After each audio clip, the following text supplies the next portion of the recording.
তোমরা জানো আমি অনেক গুরুত্বপূর্ণ এমসিকিউ নিয়ে আলোচনা করি, বিগত বোর্ড প্রশ্ন অ্যানালাইসিস করে তার আলোকে আলোচনা করা হয়।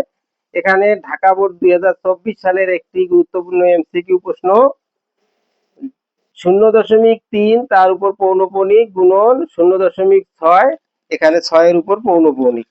এটা কিভাবে, এটা সমান কত প্রশ্নে আছে।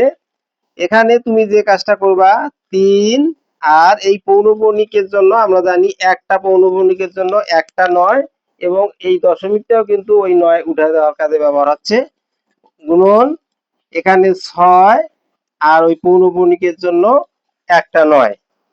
এখন তুমি কাটাকাটি করবা, 3 দ্বারা 9 কে কাটলে 3 তিরিকা 9, এখানে যদি 3 দিয়ে কাটো 2, এখানে 3 দ্বারা কাটলে আর একটা 3 থাকবে, উপরে থাকলো 2 আর নিচে থাকলো 3 তিরিকা 9।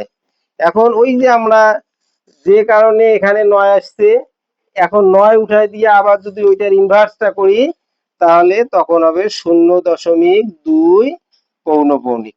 এবং এইটাই হচ্ছে তোমার বোর্ডের প্রশ্ন যে আছে অ্যান্সার অপশনগুলা, এটা একটা অপশন আছে, এটাই সঠিক অপশন। আমার ভিডিওগুলোতে অবশ্যই লাইক কমেন্ট করার জন্য বিশেষভাবে অনুরোধ করছি। ধন্যবাদ সবাই।